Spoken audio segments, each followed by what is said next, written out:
가끔 내가 쓰는 모든 시들이 유서 같다가 그것들이 모두 연서임을 깨닫는 새벽이 도착한다. 음력 6월 9일. 오늘은 내가 죽은 날. 불면을 건너온 혓바늘 돋은 내 불구의 시를 위로하려는 듯 막힌 골목 끝 깃발을 대문 높이 걸어놓은 무당집에서 건너오는 징소리. 징징징징 딩딩딩딩. 내 불면의 뒤란에 핀 백색의 목련꽃은 말한다. 아직은 조금 더 실패해도 좋다고. 내가 켜든 슬픔의 한 덩어리의 시도 시들고 시들면 알뜰히 썩을 운명이라고. 크나큰 실패마저도 그렇게 잘 썩어갈 거라고. 모든 연서는 죽음과 함께 동봉되어 오는 유서라고. 외로움이라고. 음악이라고. 왜 음악은 항상 고장난 심장에도 누군가와 함께 도착하고 이미 죽어버린 자들을 느닷없이 호출하는 것인지. 불면으로 지샌 음력 6월 9일. 오늘은 또 내가 죽은 날. 너무 외로워서 자기 앞에 찍힌 발자국을 보려고 뒷걸음질로 걸어갔다던 어떤 사막의 여행자처럼 불면의 밤을 뒷걸음질로 걸어가는 여자가 사라지는 손금을 들여다본다. 발자국을 따라 연서 같은, 유서 같은 시를 쓰고 있는 여자가 도착한다. 안현미 시집 이별의 재구성, 불멸의 뒤란을 읽어드렸습니다. 어떤 일에 몰입하다가 새벽을 맞는 경우가 있습니다. 어제도 아니고 오늘도 아닌 낯선 틈의 시간. 이대로 계속할까? 아니면 그만두고 자버릴까 망설여지는. 내가 지금 죽어가는 것인지 살기 위해서 앉아있는 것인지 혼란스러운 새벽. 시인은 낮은 소리로 말합니다. 더 실패해도 좋다고. 죽을 듯이 매달린 그것은 유서가 아니라 바로 삶에 대한 뜨거운 고백이라고.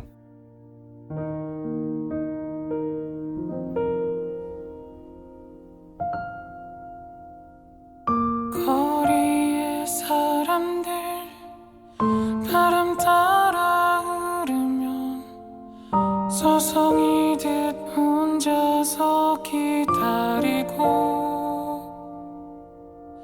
날 부르는 기억에 흔들리는 땅콩이 사람들 사라졌네.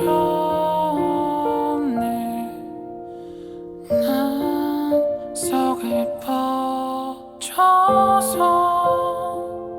울 것 같아서 한참 눈 감고 잊혀져가는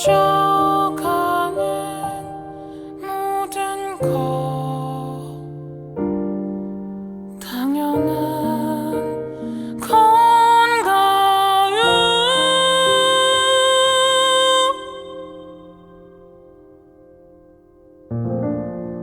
문학 라디오 헤이수의 문장의 소리. 네, 안녕하세요. 저는 진행을 맡은 헤이수입니다. 오늘 문장의 소리 작가의 방에는 김숨 소설가님 모셨습니다. 안녕하세요. 안녕하세요. 저는 소설 쓰는 김숨입니다. 오늘 이 자리에 초대해 주셔서 감사합니다. 네, 와주셔서 감사합니다. 김숨 소설가님에 대해서 소개해드리면요. 1997년 대전일보, 1998년 문학동네로 데뷔하셨습니다. 소설집 투견, 침대, 국수, 당신의 신, 나는 염소가 처음이야 등이 있고요. 장편소설로는 백치들, 철, 여인들과 진화하는 적들, 바느질하는 여자, 엘레의 운동화 등을 출간하셨습니다. 그리고 이번에 흐르는 편지를 출간하셨습니다. 소설 출간 뒤 근황이 어떠신지요? 요즘에는 좀 게으르게 자고 싶을 때 자고 일어나고 싶을 때 일어나고 그리고 그동안 읽고 싶었는데 못 읽었던 책들 읽으면서 좀 여유롭게 지내고 있어요. 네. 네. 친구들도 만나고. 네. 그동안 못 네. 만나셨나 봐요. 자주 못 보던 친구들 좀 자주 보고 그러고 있습니다. 네. 네. 어떤 이완의 시간. 이완의 시간. 네. 네. 게으르게. 네. 좋죠. 네. 김숨 소설가 하면은 많은 분들이 그 성실한 작가라는 것에 쉽게 의견을 모을 듯합니다. 이번에 장편 소설 한 권, 그다음에 증언집 2권을 연달아 출간하셨습니다. 작년에도 단편집을 2권 내셨잖아요. 네. 당신의 신하고 나는 염소가 처음이야. 네. 네. 그다음에 편지 소설도 있고요. 너는 너로 살고 있니? 많은 분들이 궁금해하실 것 같아요. 이 창작열이 어디에서 오는 걸까요? 모르겠어요, 저도. 어디서 오는지. 예, 쓰고 싶은 걸 놓치지 않고 쓰려고 하고 또 쓰다 보니까 예, 그렇게 쌓이게 된 것 같아요. 네. 네. 어떻게 하루에 한참 쓰실 때 집필 시간이 한 어느 정도 되십니까? 먹고 자는 시간 빼놓고는 전부 글 쓰는 시간. 아니요, 그렇진 않아요. 예, 그렇진 않고 오전에 주로 집중해서 쓰려고 하고 그리고 아주 잘 써질 때 예, 집중해서 초고를 이제 쓸 때 그럴 때는 오전에도 쓰고 또 오후에도 쓸 수 있으면 이어서 쓰고 예, 생각하시는 것만큼 그렇게 예, 집필 시간이 길진 않아요. 예, 그런데 매일매일 예, 쓰긴 하는 것 같아요. 네네. 밤을 새워서 쓰는 경우는 좀 드물지요. 밤 못 새는데요. 네. 밤은 못 쓰고 밤에는 거의 안 써요. 예, 밤에는. 네. 그 뭐 주로 쓰시는 네. 공간이 집필실이 따로 있으신지 아니면 뭐 카페에서 쓰시는 분들도 계시고요. 저는 집 거실에서 네, 쓰고 있어요. 네. 거실에 뭐 식탁을 주로 커다란 테이블로 사용하시죠. 식탁을 책상 겸, 예, 또 식탁 겸 한쪽에서는 작업하고 한쪽에서는 밥을 먹고 예, 그렇게 쓰고 있습니다. 편하죠, 그렇게 하면. 네, 편해요. 네. 작품 이야기로 넘어가겠습니다. 장편 소설 흐르는 편지, 그다음에 두 권의 증언집이 있는데요. 숭고함은 나를 들여다보는 거야. 군인이 천사가 되기를 바란 적 있는가. 이 장편 소설과 두 권의 증언집을 하나로 묶는 키워드 하면 위안부라고 할 수 있겠죠. 네. 사실 그 위안부 얘기는 2016년에 출간된 장편 소설 한 명에서부터 이야기를 시작하셨는데요. 네. 이렇게 꾸준히 지속적으로 이 이야기를 하시게 된 계기가 있다면 뭘까요?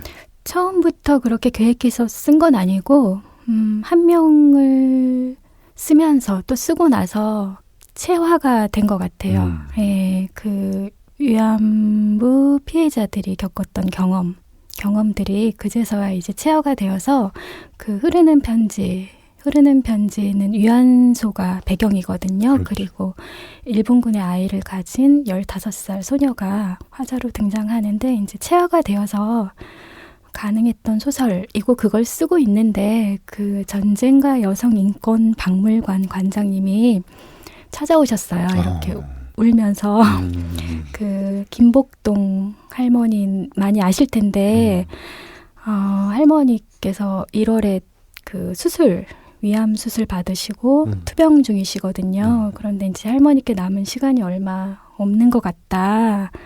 할머니께서 이제 들려주실 수 있는 이야기를 어떤 식으로든 이렇게 남기고 싶은데 자신들은 방법을 모르겠다. 도와달라. 그래서 그러면은 만나 뵙고 이야기를 나눠보고 그걸 소설화해보자.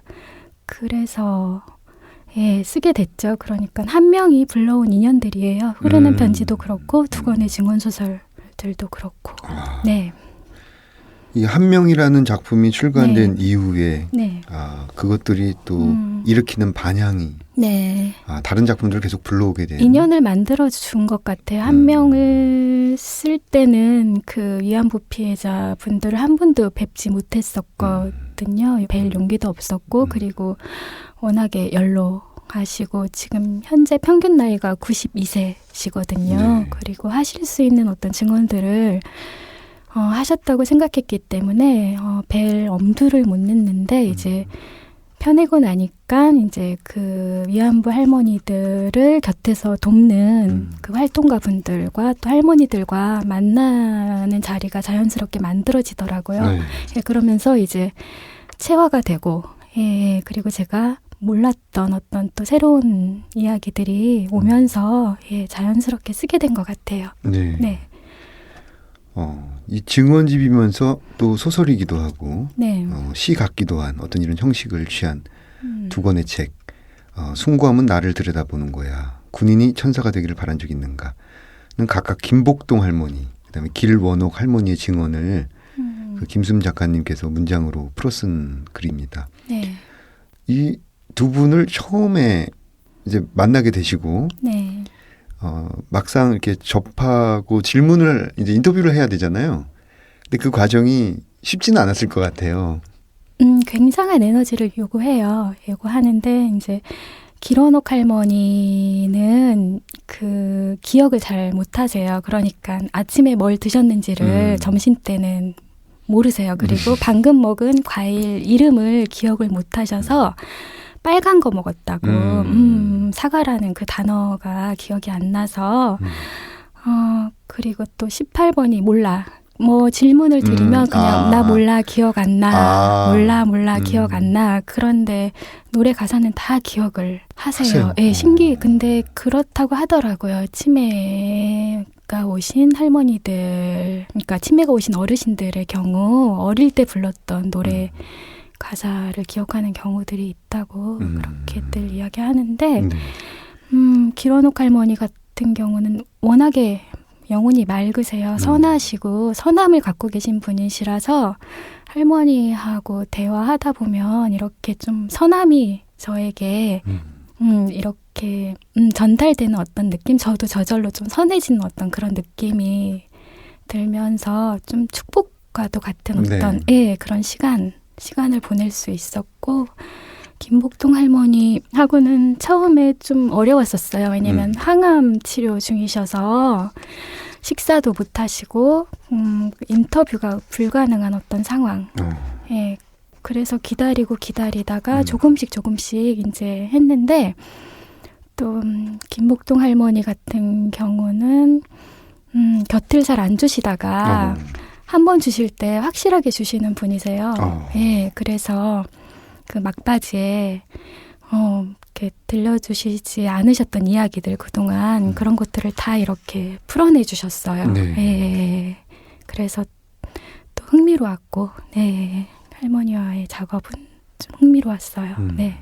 이 작가를 말을 보니까는 네. 그 길원옥 할머니와의 물론 치매 어떤 이런 것도 말씀하셨지만 네. 서로 이야기를 하면서 많은 영감을 받았고 네. 마치 그때의 그 환희가 보름달이 뜬 밤 영혼과 영혼이 야생의 들판에서 만나 이중창을 부르는 것 같은 황홀함.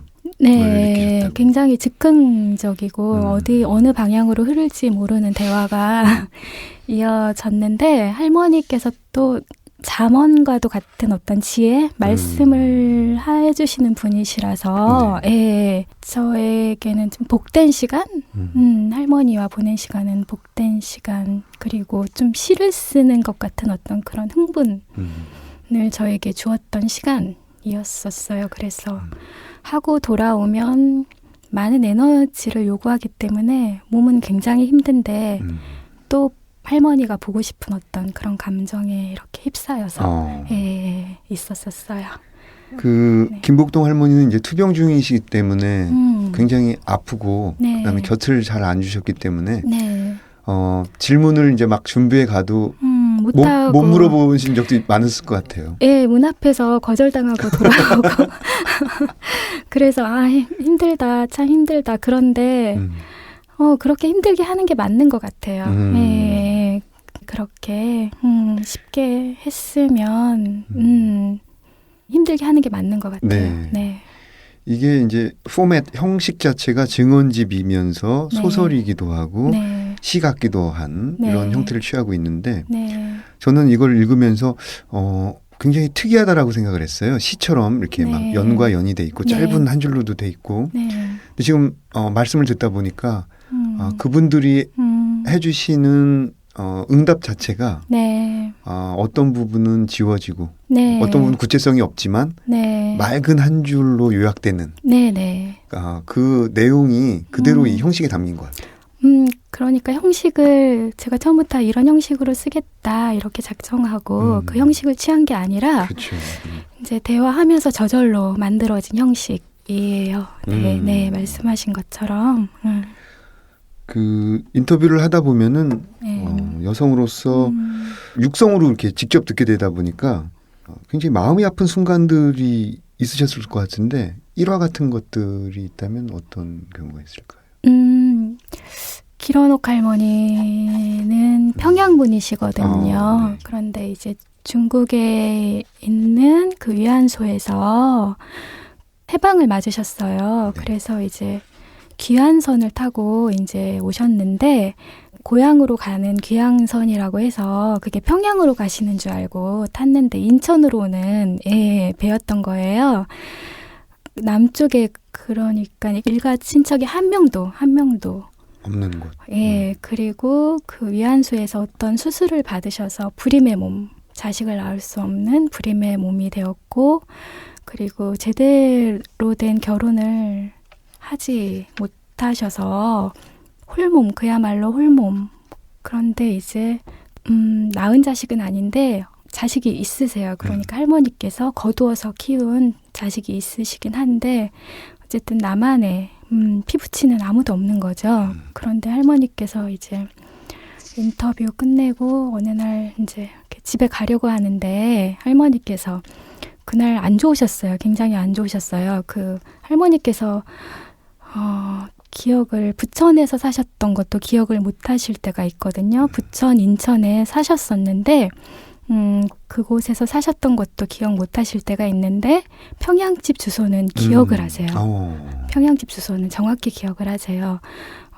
그런데 이제 할머니 그날은 기억을 못 하시더라고요. 잘. 그런데 할머니께서 가려고 하니까 이제 가지마 이렇게 내 등에 붙어서 자. 네, 그때 그리고 그 대목을 이제 글로 옮길 때 많이 울컥울컥 했었어요. 네, 등에 붙어서 잘 수 있을 것 같아요. 기런옥 할머니 등에. 왜냐면 할머니 뵈면 이렇게 만지게 돼요. 손도 만지고 할머니 얼굴도 만지고 사랑스러우셔가지고 네.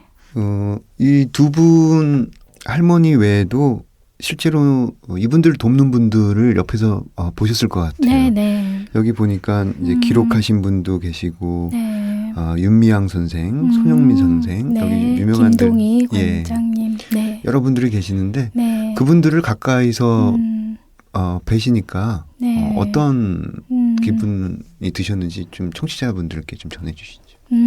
저는 그분들께 감사한 마음이 있어요. 왜냐하면 제가 관심을 갖지 못할 때부터 그분들은 관심을 갖고 어쨌든 그 증언을 받아서 그거를 글로 기록하는 작업들을 해오셨거든요. 그리고 또 할머니들께서 이제 그 존엄성 또 인권을 회복하는데 많은 역할 돕는 어떤 많은 역할을 그렇죠. 하신 분들이세요. 그러니까 그분들이 해온 작업들이 없었다면 아마 한 명도 쓰지 못했을 거예요. 예, 왜냐면은 동시대의 보편적인 경험이 아니잖아요. 그렇죠. 예, 그리고 설사 제 친할머니나 아니면은 뭐 외할머니가 그렇게 위안소에 다녀왔다. 그러셨다 하더라도 들려주시지 않으셨을 것 같아요. 그랬기 때문에 상상 불가능한 어떤 경험들 이기 때문에 그분들의 그 성실한 작업이 없었다면 불가능하지 않았을까. 네, 그래서 저는 그분들께 감사해요. 네네. 이번에 책이 출간되고 그쪽 네. 단체들에서도 굉장히 기뻐했을 것 같습니다. 많은 역할을 해주셨어요. 네. 쓰는데 김복동 할머니께서는 귀가 좀 머세요. 그래서 잘 소리를 그리고 눈이 잘 안 보이셔가지고 낯선 사람 만나는 걸 좀 불편해하세요. 예. 그런데 제가 좀 목소리가 작은 편. 그래서 제 목소리는 들리지도 않아요. 할머니께. 예. 그래서 그분들은 근데 소통하는 법을 알고 계시잖아요. 그렇죠. 그래서 제가 질문을 드리면 이제 그 질문을 통역하듯이 중간에서 그분들이 할머니께서 잘 알아들으실 수 있는 그 톤으로 목소리로 할머니께 쉽게 풀어서. 네네 그분들이 예, 그 역할을 해주셨죠. 네. 이 책들을 그분들이 보시고 반응이 좀 어떠신가요? 예를 들어서 김복동 할머니 본인이라든지 김복동 할머니는 네. 말씀드린 대로 눈이 안 보이셔서 기로녹 할머니라든지 기로녹 뭐. 할머니께서는 제가 선생님인 줄 알아요. 네. 그냥 지금도 그러니까 소설가가 아니라 할머니하고 공부 같이 하려고 찾아오는 선생님. 그래서 제가 누구예요? 물으면 선생님이라고. 그래서 모르세요. 모르시는데 김복동 할머니께서는 이제 어쨌든 할머니께서 나중에 책으로 이제 나오고 나서 이제 뵀을 때 많이 못 도와줘서 미안하다는 많이 도와주셨어요. 그런데 근데 미안해하시고 많이 팔렸으면 좋겠다 이렇게 말씀해 주시고 네. 예, 그러셨어요. 기로녹 할머니는 내 등에 붙이고 가라고 그러진 않으셨나요? 네, 그러진 않고. 그러진 않고. 네. 네. 제가 너무 무거워지는 것 같아가지고 네. 가벼운 좀 네. 농담을 드렸습니다. 이제 흐르는 편지 이야기를 좀 해볼까 합니다. 이 여러 증언과 자료가 체화돼서 쓴 작품인데 이 증언과 자료가 곧바로 소설이 되기는 좀 어렵잖아요. 바로 날 것으로. 네네. 그래서 어떤 선별 작업이라든지 재구성 과정을 거치게 되는데 네. 그 과정이 좀 쉽진 않았을 것 같아요. 아까 말씀하셨듯이 한 2년 정도의 체화 시간도 네. 걸렸고요. 네. 한 명 쓸 때는 또 검열도 해야 됐었거든요. 이게 나의 상상력으로 쓰는 것인지 검열을 했었어야 됐는데 이제 그 검열을 수동적으로 했다면 그 흐르는 편지를 쓸 때는 자동적으로 검열이 되었던 것 같아요. 예. 그래서 그 면에서는 좀 수월했고 좀 더 빙의라고까지 말할 수 있을지 모르겠지만 어떤 감정의 동일시. 예, 그런 상태로 썼기 때문에 체화가 되었구나 이러면서 근데 체화가 되어야지 되잖아요. 그렇죠. 소설을 쓰려면 예, 그래서 예. 그 검열이라고 말씀하셨는데 구체적으로 좀 풀어서 하면은 이제 자기 검열 같은 건가요? 자기 검열도 있고 네. 그리고 역사적인 게 또 사실이잖아요. 그리고 피해자들이 존재하고 피해자들이 겪었던 그 경험의 수준을 넘어서면 안 된다는 생각을 했어요. 과장돼서는 안 된다는 생각이 들었거든요. 그래서 너무 서사적인 어떤 흐름도 좀 너무 극적인 어떤 서사 이런 것도 경계를 했었던 것 같고 그래서 피해자들의 경험을 넘어선 어떤 그 이야기를 해서는 안 된다. 예, 그게 저에게는 있었던 것 같아요. 네. 예. 작가 본인으로서는 이 두 편의 글 네. 다시 돌아가자면 이제 김복동 네. 할머니와 길원옥 할머니를 다룬 이 책이 네. 소설과 증언집 중에 어떤 쪽에 조금 더 방점이 있으세요? 왜냐하면 여기 책 표지에는 김숨 소설이라는 말과 증언집이란 말이 동시에 있기 때문에 소설 그리고 그 김동희 관장님하고 이야기할 때도 나는 소설 쓰는 사람이니까 소설이라는 그릇에 담아내는 건 내가 할 수 있겠다. 그리고 할머니들 뵐 때 제가 가장 고려한 것도 이게 소설이 될 수 있는가. 그러니까 나의 문장으로 이게 나올 수 있는가. 나의 문장이 할머니들의 그 말씀과 어떻게 잘 섞일 수 있는가. 이런 것들을 제가 고려했던 것 같아요. 근데 자연스럽게 그게 됐던 것 같아요. 네. 증언을 바탕으로 한 소설이라고 하면 괜찮겠네요. 네. 이 흐르는 편지를 보면은 이 작가가 주인공 금자에게 이제 빙의했다는 인상. 아까 뭐 감정의 일치화? 네. 어쨌든 뭐 주인공이 있어야 되니까요. 몸에 대한 이야기를 또 해야 되기 때문에. 그렇죠. 네. 그래서 어떤 이 증언과 자료를 바탕으로 하면서도 작가가 그 소녀의 감각과 감정, 아픔을 고스란히 느끼며 전달하고 있다는 인상을 받았습니다. 그래서 이 금자 외에 뭐 여러 인물들이 있지만은 어떤 표현을 쓰면서 제가 이 표현을 좀 읽어드리기가 좀 힘들 정도의 표현들이 이제 있는데 이런 표현을 쓰면서 어떤 스스로 힘든 점도 있었을 것 같고 혹은 이 책이 지금 나오신 뒤에 최선을 다했겠지만 아쉬운 부분도 있을 것 같아요. 아쉽죠. 예. 완성도 면에서 문장을 더 정교하게 다듬었어야 됐는데 이런 거 그래서 못 펼쳐봐요. 무서워서 예, 보일까봐 보이면 너무 부끄럽거든요. 그래서 아쉽죠. 예, 부끄럽고. 네. 만약에 이제 이런 유형의 작업을 하신다면 지금 우리 역사를 몸으로 겪은 분들에 대한 증언을 소설화하려는 분들이 뒤에 있을 거잖아요. 지금 우리 사회를 관통한 많은 역사적 사건이 있었기 때문에 네, 네. 뭐 가까이는 네. 노란 리본으로 상징되는 네, 네. 그래서 어떤 이런 증언들을 소설화할 때 어떤 점들을 좀 유의했으면 좋겠다. 막상 해보니까 우선 피해자들이 생존에 계시잖아요. 근래의 일일 경우. 그러면 그분들을 가장 먼저 예, 생각해야 될 것 같아요. 그러니까 그분들에게 어떤 상처를 주거나 아니면 그분들의 어떤 인권에 해를 가하는 어떤 문장이나 시선, 단어나 이런 것들을 좀 엄격하게 살펴야 되는 것 같아요. 그리고 그게 검열이군요. 예, 쓰고 나서도 어떤 책임이 뒤따르기 때문에 그것도 각오해야 되는 것 같아요. 뒤따르는 어떤 책임. 네. 그 이번 증언집의 경우는 인세와 수익금의 일부가 김복동 장학기금, 그다음에 길원옥 여성평화기금에 기부된다고 들었습니다. 문장으로 위안부 할머니들 위로하고 또 나아가 잘못된 역사에 저항하는 작가님의 자세가 감탄스럽고 고개를 숙이게 됩니다.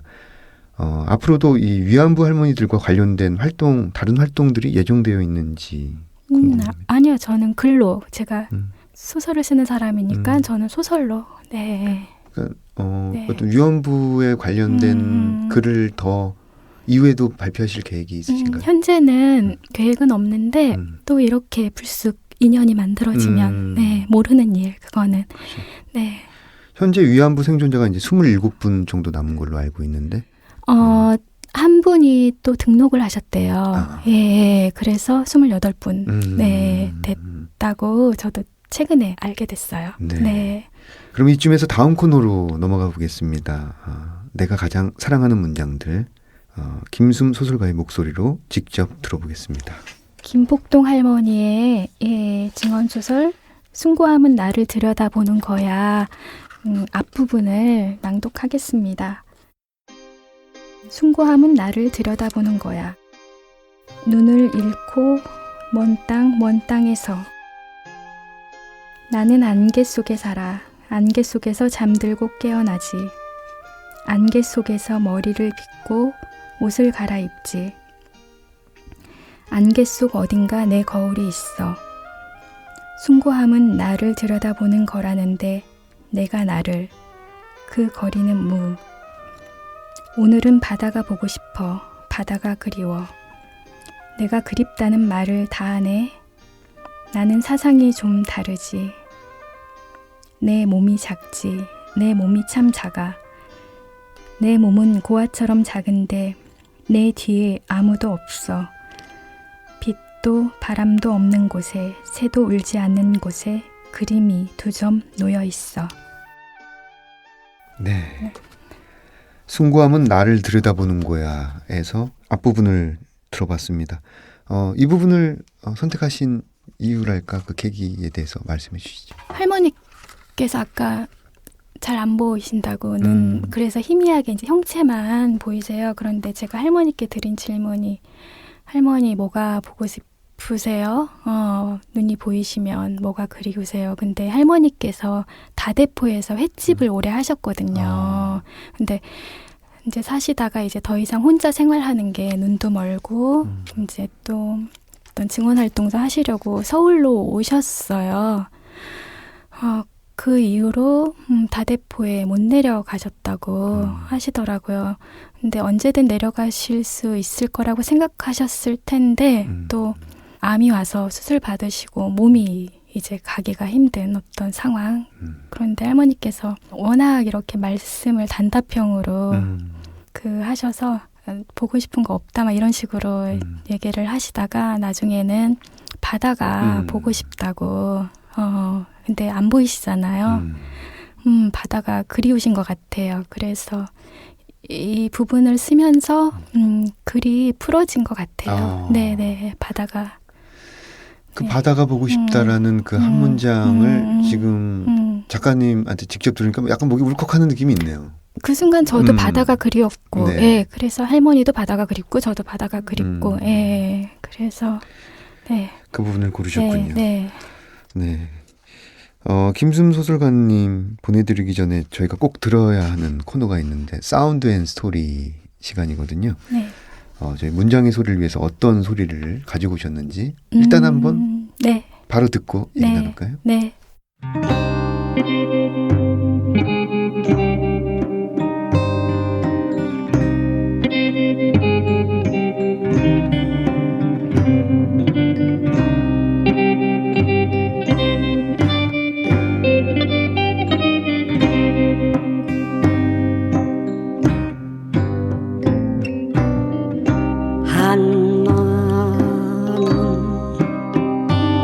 한마는 대동강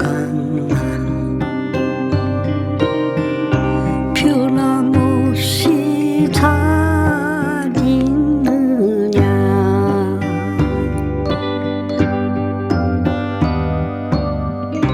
모란 봉아 울밀배야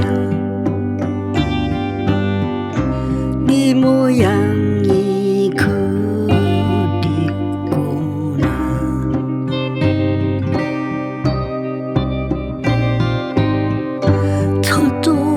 저조만이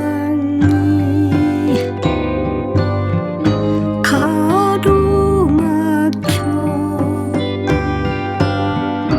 다시 만나 그때까지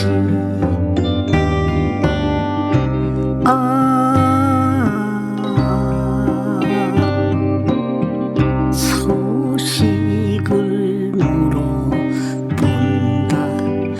한마는 대동강아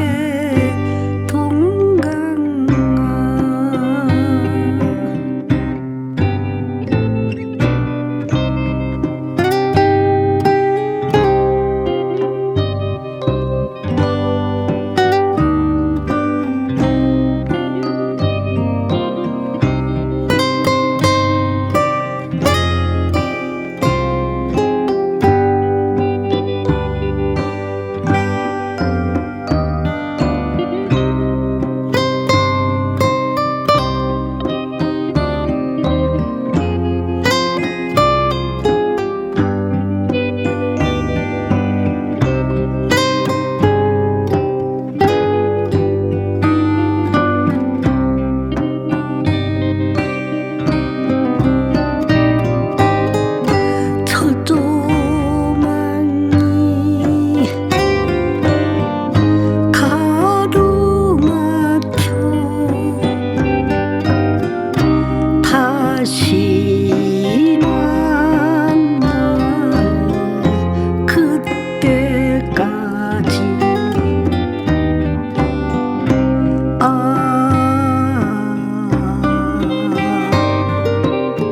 소식을 물어본다 한마는 대동강아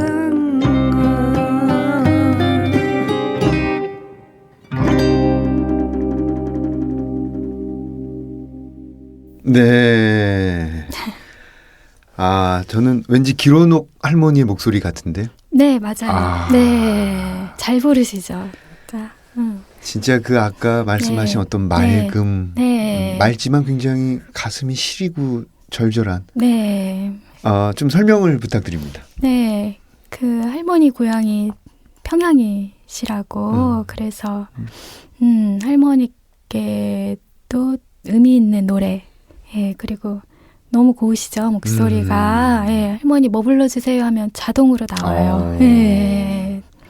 할머니께서 남원의 봄사건이라는 노래도 잘 부르시고 너무너무 잘 부르시는데 예, 오늘 이 노래가 어울리지 않을까 싶어서 예, 골랐습니다.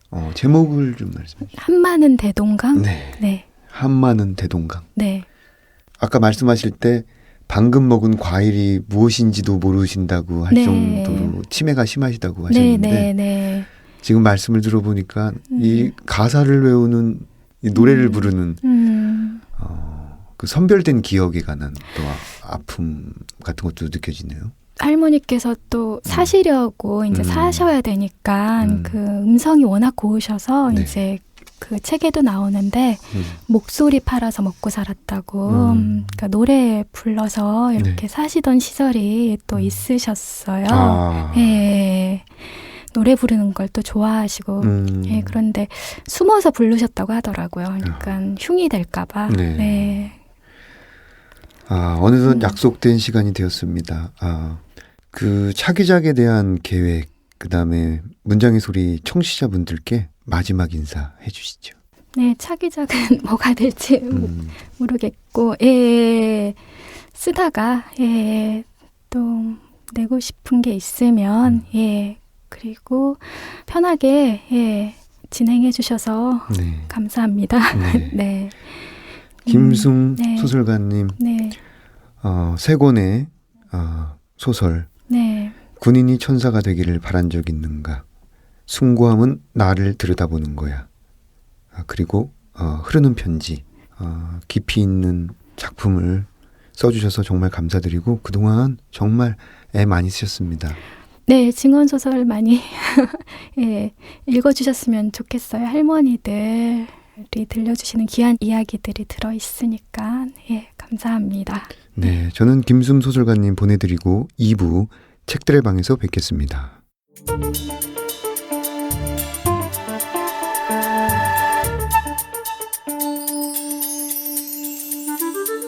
문장의 소리 2부 책들의 방 2부 코너에서는 책과 관련된 다양한 직업군을 초청해서 다양한 이야기를 나눠보고 있습니다. 지난주에 이어서 교보문고 스토리사업팀 정길정 차장님 그리고 이혁주 PD님 모셨습니다. 한 주 동안 어떻게 지내셨습니까? 네, 안녕하세요. 스토리사업팀 이혁주 PD입니다. 저희 지난주에는요, 금요일에 이제 제6회 교보문고 스토리 공모전 시상식을 이제 작가분들과 귀빈분들 모시고 진행을 했었고요. 굉장히 뜻깊은 자리이고 바쁜 시간 내주셔서라도 이제 다른 분들께서 굉장히 많이 와주셔가지고 몸은 힘들었지만 마음만은 정말 편안했던 하루였습니다. 네, 그날 제가 기억에 남네요. 네, 청취자님. 네, 지난주에 5건의 판권 계약에 대한 협의를 완료했고 웹소설 2개가 웹툰으로 만들어지고요. 네. 하나는 중국으로 나갈 예정입니다. 네. 그리고 3편이 계속 논의되고 있다가 바로 확정이 되는 바람에 아주 기뻤죠. 아니 뭐 5개 판권 계약을 이제 하셨는데 흔히 있는 일이 아니죠. 판권 계약을 한 건 아니고 이제 협의가 다 끝나서 이제 계약서에 사인할 일만 남았고요. 그리고 공을 들였던 작품이기 때문에 훨씬 더 기쁨이 배가 되는 거죠. 그동안 이제 준비됐던 것들이 이제 결실을 맺는 때가 왔군요. 네. 오늘은 가장 사랑하는 책에 대해서 이야기를 나눠볼 텐데요. 이 책과 관련된 직업을 가지신 분들은 어떤 책을 좋아하시는지 궁금해하시는 분들이 많이 계십니다. 그럼 이혁주님께서 가져오신 책 어떤 책을 가져오셨는지 저는 박솔매 작가님의 도시의 시간이라는 책을 가져왔고요. 제가 아까까지나 저번 주에도 마찬가지로 영상화 이야기만 했는데 가장 음악이랑 닮은 소설이라고 생각해서 제가 정말 좋아하는 작가라서 이렇게 가져왔습니다. 네, 박솔매 작가의 도시의 시간 낭독 들어보겠습니다. 운하의 발가락에 있던 자리가 허전했다. 방은 어둡고 밖에서 나는 소리는 왠지 먼 곳에서 들리는 것 같았다. 내일은 무얼 해야 해? 왜 처음 온 곳이 편안해? 왜 몸은 무겁고 왜 피곤하기만 해? 그런 질문이 갑자기 쏟아졌다. 끝없이 졸렸다. 이대로 잠이 들면 안 된다고 생각했을 때 문화가 쟁반에 커피를 들고 왔다. 쟁반 위에는 프림과 설탕도 있었다. 나는 운하가 하는 대로 액상 프림을 따서 넣고 한번 마셔본 후 설탕을 약간만 넣었다. 불도 켜지 않고 어둑한 방에서 커피를 마셨다. 커튼이 분홍색이어서 창 쪽은 분홍색이었다. 나는 웃으면서 커피를 마셨다. 왠지 웃음이 터져 나왔다. 기분이 아주 좋았던 것이다. 방 어딘가에서 오래된 냄새가 났다. 오래된 책 냄새 같은 것, 종이 냄새 그런 거. 문화는 고개를 까닥까닥하며 노래를 조용히 흥얼거렸다. 그러다가 웃고 있는 나를 보며 너무 신나하네? 이런 말도 했다. 커피가 너무 맛있어서 나는 그렇게 대답했다. 커피를 다 마시고 이불을 몸에 휘감고 피식거렸다. 너무 신나하네? 커피가 너무 맛있어서. 사람들은 먼 곳에서 떠들었고 나는 졸리기만 했다. 방은 여전히 어둡고 문화는 흥얼거렸다. 처음 듣는 노래를 자꾸만 흥얼거렸다.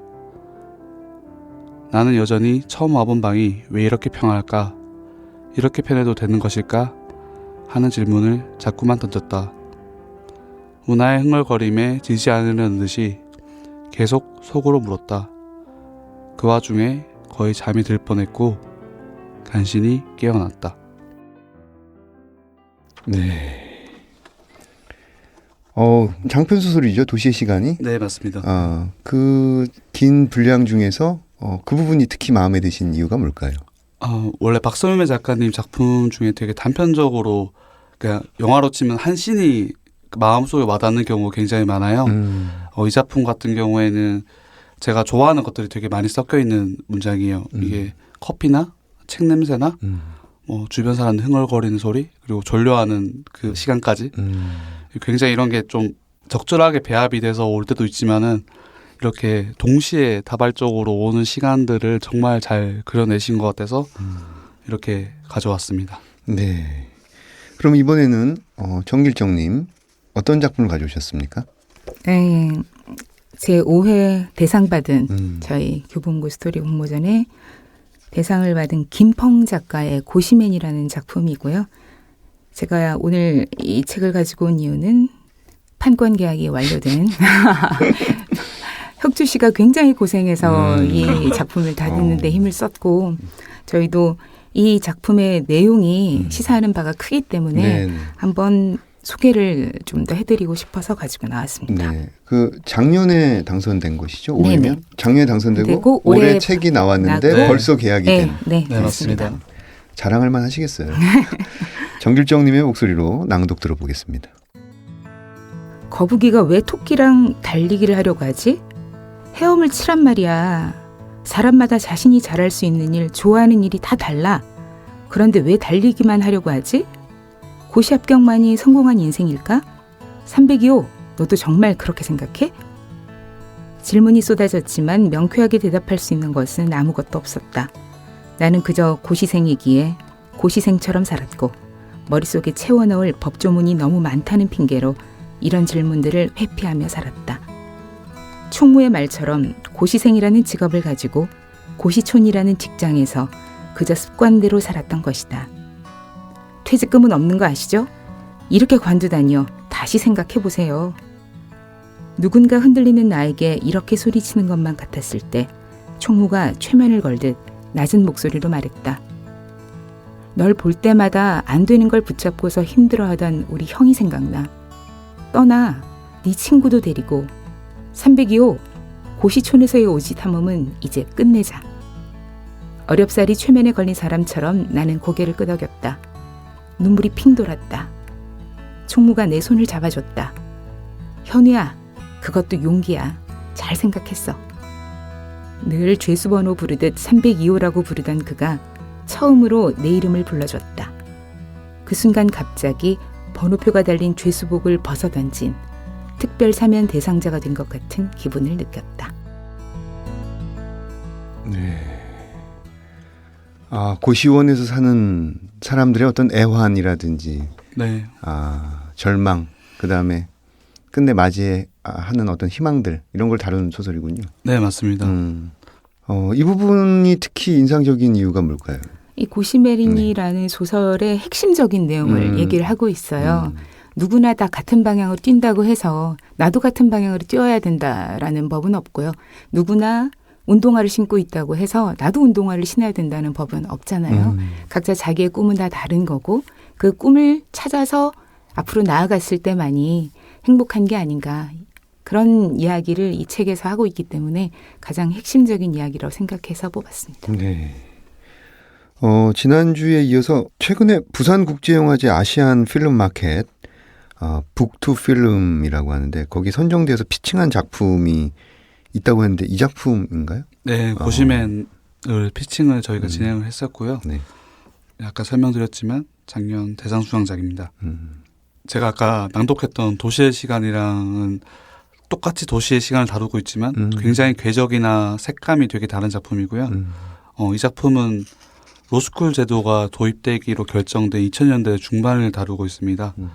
네, 그 중에서도 이제 시험의 메카 신림로 고시촌에서 일어난 사건들을 다루는 소설인데요. 괴상한 코스튬을 한 변태인지 아니면 우리를 구원하러 온 히어로인지 헷갈리는 고시맨이 등장해서 벌어지는 사건들을 다뤘습니다. 네, 무엇이 우리를 시험에 들게 하는가 이런 동시대적인 화두도 화두지만은 이제 B급 히어로 고시맨 그리고 꿈을 찾아 떠나기 위해서라기보다는 억지로 목류병에 걸려있는 고시원을 쫓겨날 위기에 처한 현우 같이 다양한 캐릭터들이 굉장히 매력적이라는 평가를 많이 받았고요. 현재 영상이나 출판 쪽에서도 굉장히 호응을 많이 받고 있는 작품입니다. 네. 그 국내외 원작 IP 시장은 지금 어떻게 돌아가고 있어요? 이제 하늘 아래 새로운 이야기는 없다라는 말이 있을 정도로 이야기가 고갈됐다라는 얘기를 많이 하지 않습니까? 특히 미국 같은 경우도 마블에서도 보면 A라는 히어로가 있으면 B를 넣었다가 또 B를 뺐다가 C를 넣었다가 하는 방식으로 다양한 이야기를 만들어내고 있고 또 그만큼 어떻게 보면은 특별한 이야기가 없다라는 얘기가 될 수도 있고요.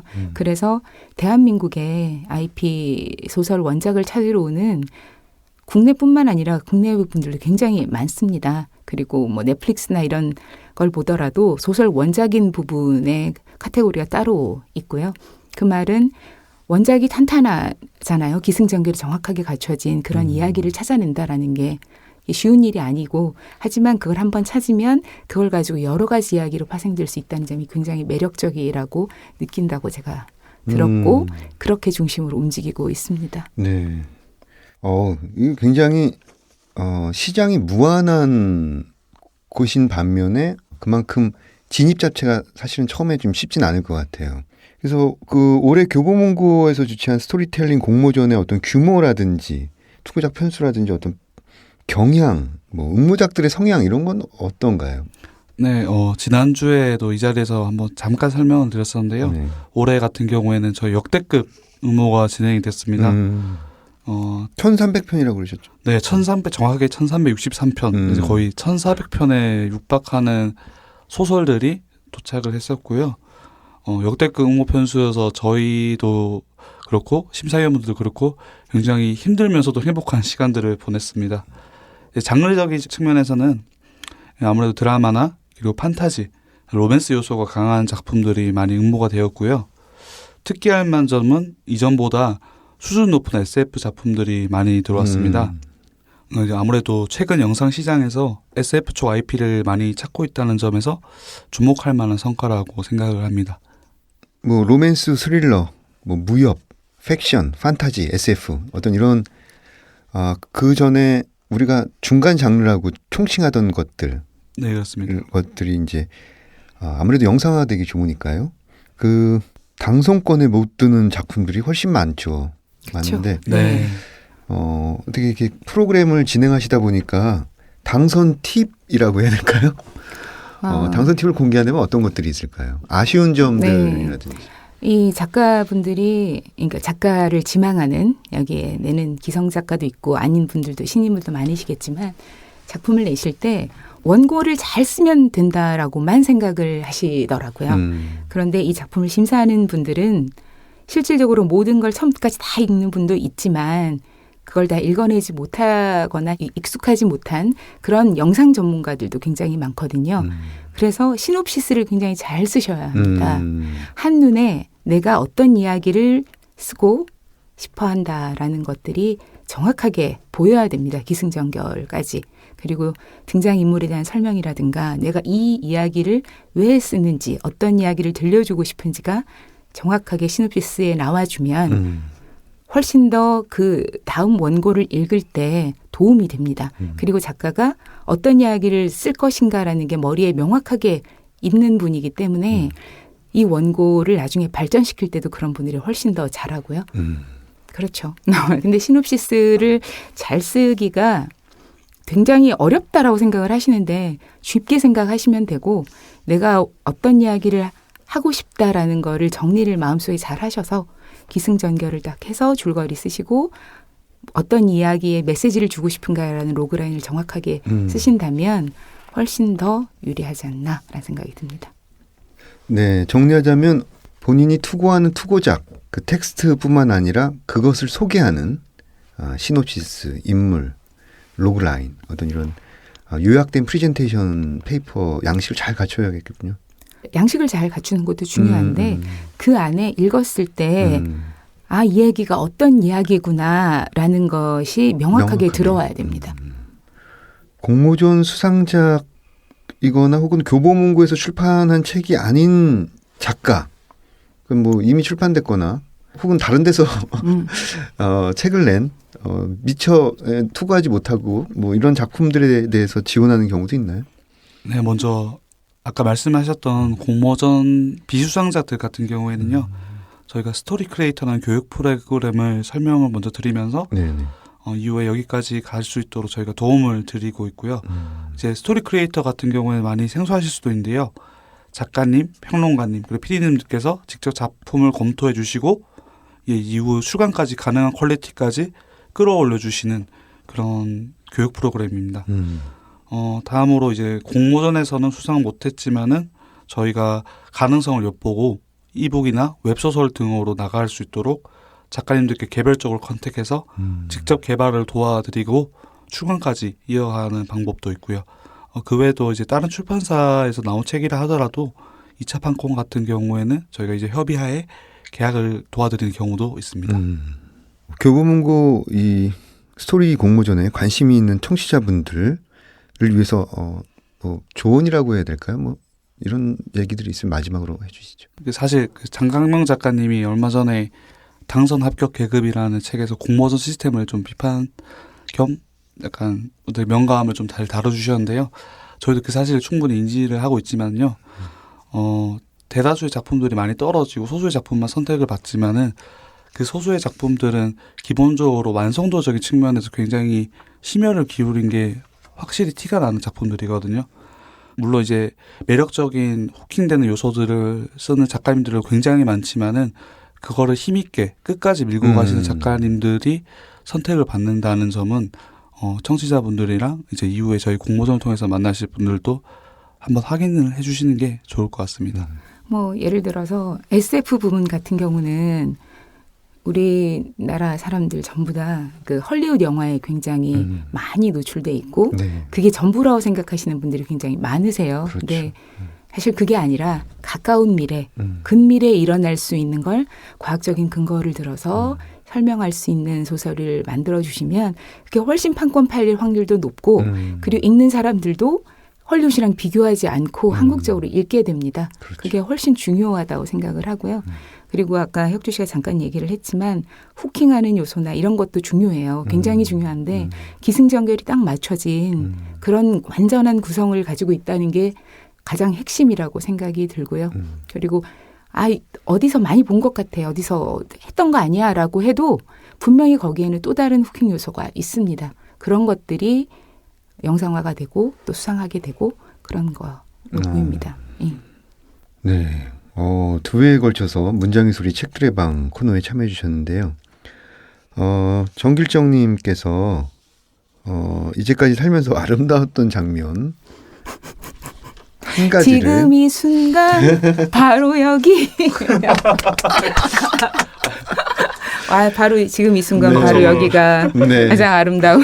상당히 준비된 멘트 같은데. 네. 좋았어요.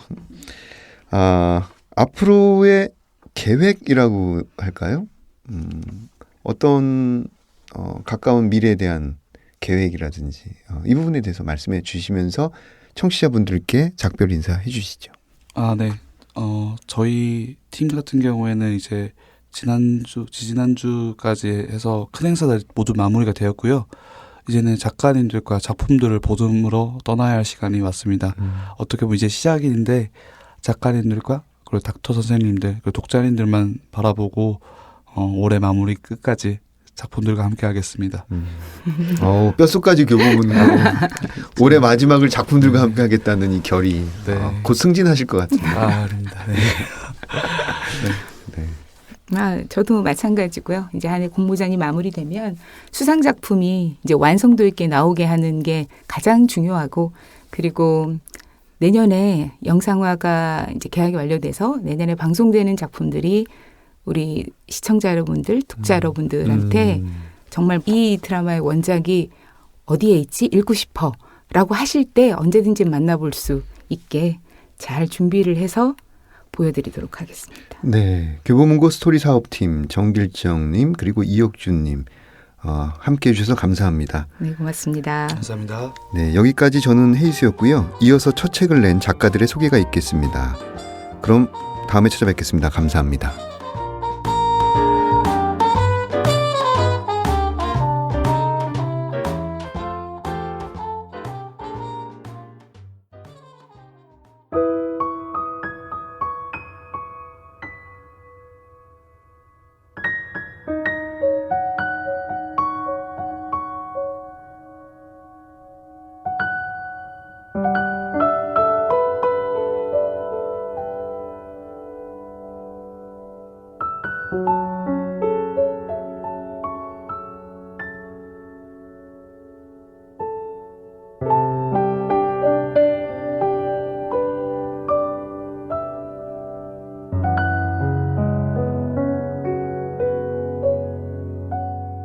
안녕하세요. 문장의 소리 정현우 시인입니다. 오늘은 첫 소설집 밤의 징조와 연인들을 출간하신 우다영 소설가와 함께하겠습니다. 안녕하세요. 안녕하세요. 저는 이번에 밤의 징조와 연인들을 우다영이고요. 2014년도에 난을 해서 쓴 소설들을 올해 묶었습니다. 책이 나온 지 며칠 안 됐는데 네, 지금 소감은 어떠신가요? 엄청 축하를 많이 받고 있어요. 정신없이 축하를 많이 받고 있는데 너무 좋고, 소설을 쓴 일이 이렇게 축하를 많이 받을 일이었나 알게 됐는데 그렇게 생각하니까 기쁘더라고요. 이렇게 축하를 많이 받을 줄 알았으면 더 기쁘게 쓸걸. 그랬고, 소설을 모아서 이렇게 물성 있는 책으로 만드니까 책이 인격체처럼 좀 느껴져요. 그래서 어딜 가나 요새 데리고 다니는데 든든하고요. 약간 제가 책을 들고 있을 때도 좀 그런데, 다른 사람이 제 책을 들고 있거나 누가 들고 오거나 만지거나 보고 있으면 막 이상한 감정이 듭니다. 소설집에 실린 조커나 미래와 밤, 기분에 이르는 유령들, 이런 것들을 보면서 작가님의 예리하고 예민하게 타인을 관찰하는 시선들이 좀 느껴졌어요. 어떤 것들을 주목하면서 이 작품을 모았을까요? 제가 이렇게 소설 속에서 타인을 관찰한다는 걸 책을 묶으면서 이번에 알았어요.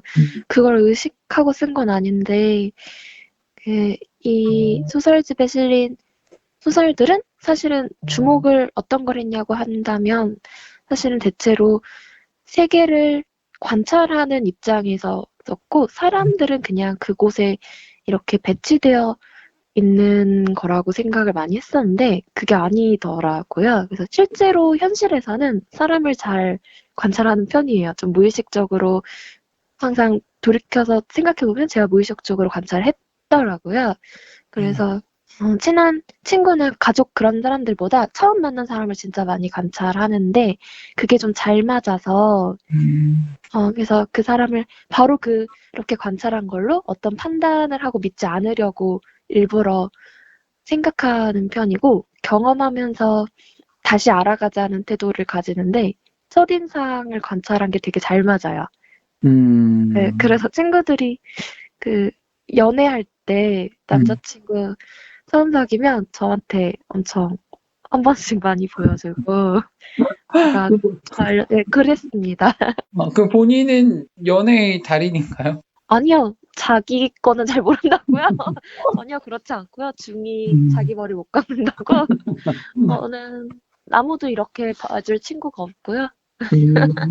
네, 저만 베풀고 있습니다. 재능을.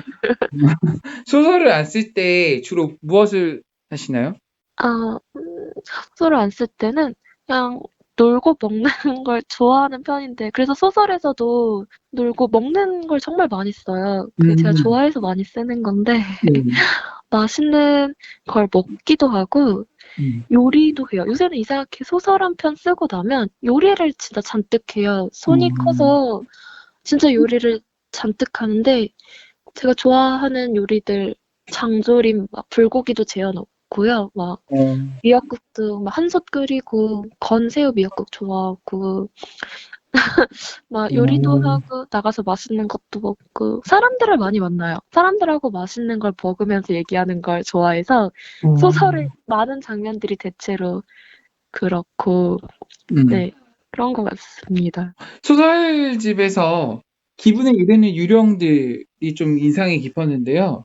네. 그 현철이 염산 테러에 당한 딸의 과거를 추적하면서 생기는 일들이 주된 이야기였는데 소설의 내용들이 평온한 느낌보다는 비애의 순간 그리고 그런 비애를 받아들이는 태도 그런 것들이 잘 감지가 됐었어요. 네. 이 소설은 굉장히 이제 이 비애의 순간을 사람이 맞았을 때를 상상하면서 쓴 소설이 맞고요. 이런 일을 겪었을 때 제가 대체로 왜일까를 굉장히 많이 생각하는 편이에요. 특히나 사람들이 되게 많이 더 충격을 받고 더 두려워하고 슬퍼하는 순간은 이유를 모를 때, 이유가 없을 때인 것 같거든요. 예를 들면 최근에 강서구 PC방 살인 사건도 그렇게까지 잔인하게 죽임을 당할 이유가 없었기 때문에 그런 죽음에 되게 많은 사람들이 슬퍼하고 화가 나고 공감을 했던 것 같아요. 거기에 대해서 굉장히 집중을 하게 되고 그 생각에서 태어날 수 없는 것 같거든요. 왜 그렇게 되어야 했을까에 대해서 자기의 일도 그렇고 타인의 일을 들어도 그렇고 사람은 좀 그런 것 같은데 그래서 이 딸이 이 염살을 맞았을 때 이유가 없는 무차별 테러라고 처음에 알았는데 여기에 계속 이유를 찾고 그걸 추적해 나가는 아버지인 거예요. 그래서 그것을 좀 여러 가지 관점으로 약간 과학적인 약간 물리학으로도 접근을 해보고 약간 여러 가지 상상도 해보고 거짓말과 진실 사이의 내용도 생각을 해보고 하지만 결국에는 아버지가 딸의 죽음의 이유에 대해서 찾는 데는 실패를 하고 잠들거든요. 마지막에. 네, 죽은 나무처럼 자는데 그런 실패 속에서 대체로 살아가는 것 같아요. 이유를 잘 모르지만 그것에 대해서 생각을 하는 사람들이 세상에 있는 것 같거든요. 그래서 그 과정을 좀 담아보고 싶었어요. 이거는 열심히 다시 생각해봐야겠네요. 녹음하기 전에. 식상한 질문일 수도 있지만 네. 우리는 왜 소설을 읽어야 할까요? 저는 소설을 읽어야 한다 주의예요. 제가 저의 직업 우리라도 홍보해야 하잖아요. 근데 진짜 일된 마음으로 소설이 굉장히 사람한테 도움이 된다고 생각을 해요. 몸과 마음에 좋다고 생각을 하는 편인데 일단 소설을 쓰는 것도 도움이 되거든요. 예를 들면 저는 잘 모르겠는 상황이나 잘 모르겠는 사람, 뭐 관계, 아니면 어떤 현상이 있으면 그걸 그냥 좀 써보면서 생각을 정리한다거나, 그런데 결국에 정리는 안 되죠. 근데 조금 더 그걸 알게 되는 편인데, 그래서 소설을 쓰고 나서의 저의 그 변화, 상태? 그것도 굉장히 도움이 되고요. 일단 그 소설이 글로 제가 남겨놔서 제 손을 이제 떠나버리지만 그걸 다른 사람한테 가서 그걸 그들이 읽으면 그 기본적으로 공감의 그 감정 감각이랑 되게 비슷하다고 생각을 해요. 그래서 아마 저와 비슷한 생각, 마음을 가졌었거나 예전에 가졌었거나 가지고 있거나 아니면 그 글을 읽으면서 비슷한 감정 감각 아니면 다르게 받아들이더라도 그걸 공유하게 된다고 생각하거든요. 생각이나 감정을. 그래서 그런 식의 공유가 인간한테 도움이 된다고 생각해요. 그 조금 더 인생을 사는데 혼자 생각하는 것보다 다른 사람의 상황 이야기를 보고 들여다보고 그걸 상상해보고 그런 능력이 점점점 숙달되면 사람한테 도움이 된다고 생각합니다. 자기 인생을 살아가는데도 그리고 마음을 정리하는데도 마음이 단단해지는 데 도움이 되는 것 같아요. 마지막으로 우당 소설가의 기분에 이르는 유령들 낭독드리며 마치도록 하겠습니다. 저녁을 먹고 돌아온 날 밤 딸의 병실 간이 침대에서 잠을 자던 연주는 문득 잠에 섰겠다.